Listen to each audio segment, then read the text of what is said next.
Cordial saludo para todos. Por medio de este video tengo como objetivo llevarles o darles mejor la información necesaria para el trabajo adecuado en la guía o en el módulo que ustedes están desarrollando acerca de las funciones cuadráticas y de las funciones polinómicas en matemáticas de grado 11. Tengan presente que esa guía, ese módulo, ese material de trabajo fue creado con una sola intención y la idea era que ustedes se apropiaran de ese conocimiento, lo hicieran de forma autónoma. Sabemos que es difícil, sabemos que no es la metodología con la que estamos acostumbrados a trabajar, que es nuevo tanto para ustedes como para nosotros los profes, pero que es realmente a lo que nos obliga la situación del día de hoy y que entre más lo hagamos con dedicación, con ganas, con sacrificio, pues el aprendizaje esperado será mucho mejor, será proporcional. También dejarles en claro que la idea es aprender y aprender significativamente, que esto nos sirva, que esto realmente sea un material de estudio, que para muchos sea de apoyo para la universidad, ya se aproxima esa idea, esa meta, esas ganas de querer estar en la universidad. Eso será en menos de un año, entonces hay que prepararnos de la mejor forma. Voy a comenzar la presentación para hacer la explicación general de este módulo de trabajo.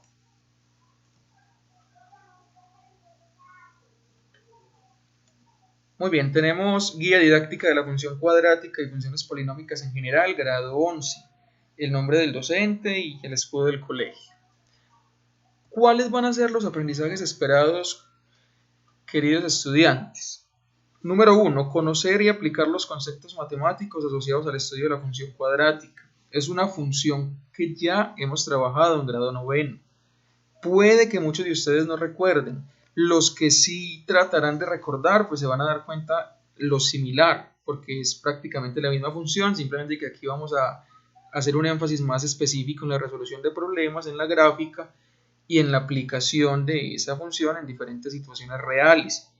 Tenemos también graficar una función cuadrática, determinando vértice, eje de simetría y concavidad, indicar las características gráficas de una parábola a través del análisis del discriminante. Luego veremos qué es ese discriminante.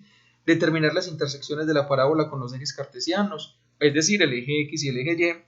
Determinar las raíces de una ecuación de segundo grado. Cuando me refiero a ecuación de segundo grado, hago referencia a una ecuación donde la variable, que para nosotros normalmente ha sido X, tendrá como exponente el número 2, entonces decimos que está al cuadrado, o es una ecuación de segundo grado.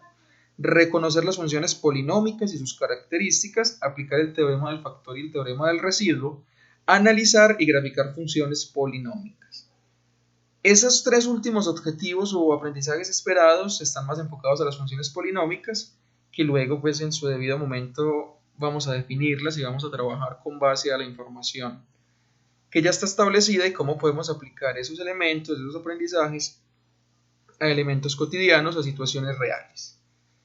Entonces, ¿qué es una función cuadrática como tal? Pues es una expresión de la forma f de x igual a ax cuadrado más bx más c. Ese f de x puede ser en cualquier momento y, o sea que también vale y igual a x cuadrado más bx más c. ¿Qué pasa con esto? A, B y C son números reales y hay una condición importante: A tiene que ser diferente de 0. ¿Por qué? Porque si A vale 0, entonces como x al cuadrado multiplica A, quiere decir que sería x al cuadrado por 0, lo cual me daría 0 y no tendríamos una función cuadrática. Para estos ejemplos, pues tenemos que A vale 2, B vale 3, C vale 1. Recuerden, A siempre será diferente de 0 para que sea función cuadrática. Aquí tenemos un ejemplo más. ¿Qué es la concavidad, muchachos? La concavidad simplemente es la forma como la función se grafica. Es decir, si la función se grafica abriendo hacia arriba o si la función se grafica abriendo hacia abajo. Eso es la concavidad.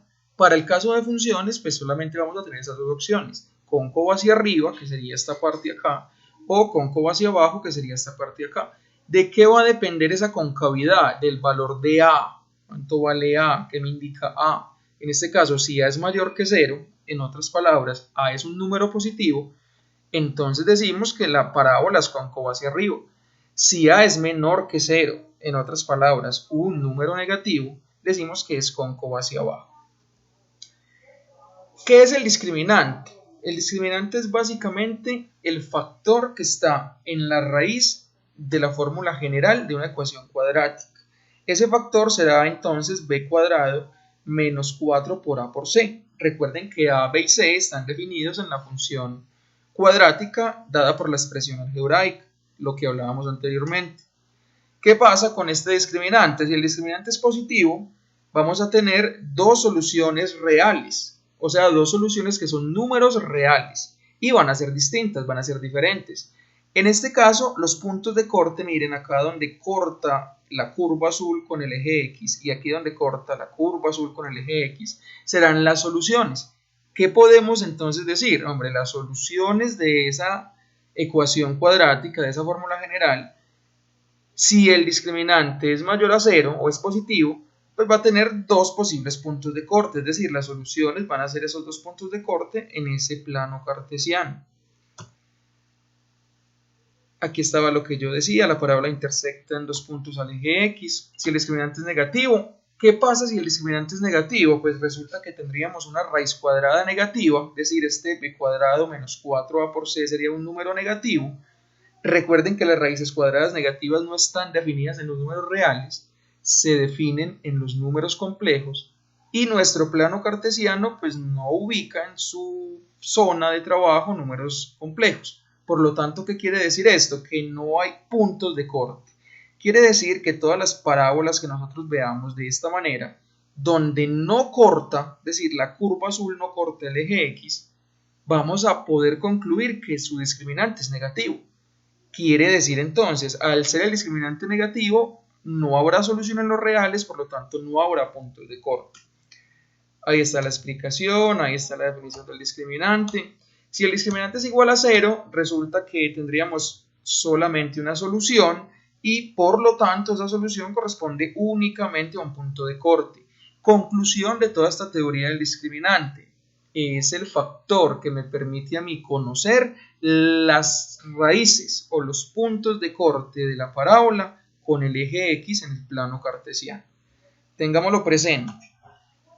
La intersección con el eje Y es muy sencilla, muchachos. Sabemos que el término C de la expresión algebraica, el independiente, el que no tiene a X, va a ser siempre el intersecto con Y. ¿Cómo se explica eso? Resulta que para yo hallar el intersecto con Y, siempre lo que tengo que hacer es que X valga 0. Si X vale 0, 0 al cuadrado es 0, y A por 0, 0.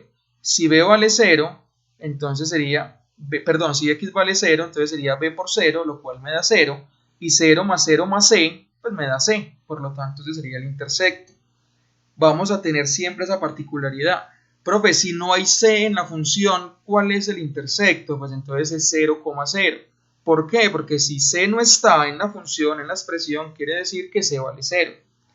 Para que lo tengamos presente, aquí nos muestran entonces que ese 0,C, es decir, cuando X vale 0, el punto intersecto en Y es C, se muestra como la intersección de la curva, la parábola, con el eje Y. Muy bien. Ahí nos dan algunas recomendaciones, algunos ejemplos. Ya son ejemplos que podemos ir analizando, que podemos ir estudiando, que ustedes mismos pueden ir retroalimentando de acuerdo a la guía. El eje de simetría. El eje de simetría es esta recta vertical que pasa siempre por este punto que vamos a llamar vértice. Recuerden, el vértice es el punto más bajo o mínimo si la parábola es cóncava hacia arriba. Y en el caso de que fuera cóncava hacia abajo, pues sería el punto máximo. Además, es un punto de inflexión. ¿Qué quiere decir eso? Aquí observamos que la curva viene bajando, llega a ese punto mínimo que llamamos vértice y a partir de ahí empieza a subir. A eso en matemáticas, en teoría de funciones, lo llamamos un punto de inflexión. El eje de simetría siempre será paralelo al eje Y, y deberá pasar por ese punto. El eje de simetría se encuentra en la coordenada o con la ecuación x igual menos b sobre 2a. Recuerden, a, b y c salen de la expresión algebraica. El eje de simetría coincide con la coordenada h y la coordenada k. ¿Qué es esto de coordenada H y coordenada K? Son las coordenadas de ese vértice del cual hablábamos hace unos segundos. H se va a encontrar como menos b sobre 2a y K se va a encontrar como la función evaluada en H. ¿Qué quiere decir esto? Que si a mí H me da menos 2, entonces voy a evaluar la función cuando X vale menos 2. Si H vale 0, pues entonces voy a evaluar la función donde X vale 0. A ese resultado obtenido lo voy a llamar la coordenada K de ese vértice. H es lo que corresponde a X y K es lo que corresponde a Y. Aquí hay un par de ejemplos, cómo se hacen los cálculos, ya esos son ejemplos que ustedes pueden abordar en la lectura del módulo, de la guía. Me interesa hablar un poco sobre esta presentación. Yo aquí tengo unas indicaciones para que ustedes elaboren y trabajen a partir de unas páginas interactivas que se ubicaron en la guía. Dice, haciendo clic en cada uno de los siguientes pentágonos se redirecciona a diferentes actividades acompañadas con recursos tecnológicos. Si yo le doy donde dice simulación GeoGebra, vamos a darle clic, él nos va a redireccionar a una página que está trabajada o que está elaborada mejor con una aplicación, un software que se llama GeoGebra, que sirve para estudiar matemáticas. Lo primero que vemos entonces es una gráfica, obviamente es una parábola, está relacionada a una ecuación cuadrática. Aquí nos dan su expresión algebraica, nos dicen que esta función está determinada por la expresión f de x igual 1x al cuadrado menos 6x más 5. Y nos dan los puntos de corte con el eje X, con el eje Y, podemos observar. Aquí hay unos elementos que se llaman deslizadores, entonces me permite mover el valor de A. Entonces aquí observen que yo estoy moviendo el valor de A para que fuera negativo.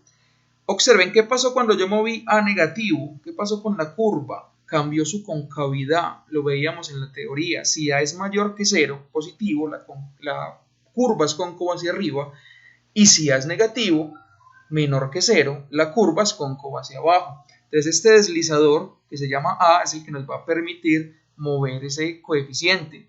Igualmente el coeficiente de B, para que vamos observando qué pasa con esa gráfica cuando muevo B, e igualmente el coeficiente C, que ya sabemos que indica el punto de corte de la función de la parábola con el eje Y.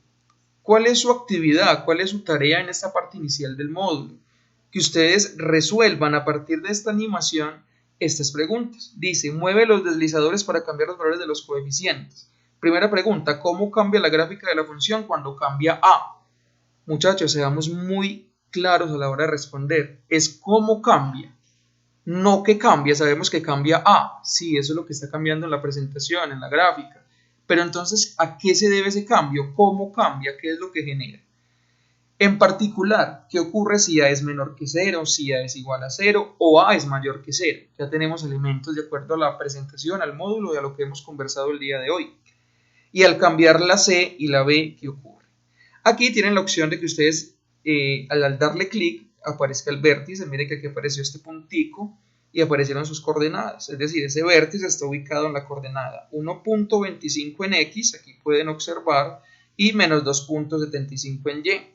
Pueden poner el eje de simetría, pueden poner el punto de corte con la recta OY, es decir, el punto de corte en Y, y pueden poner el punto de corte en X, que ahí están las dos soluciones.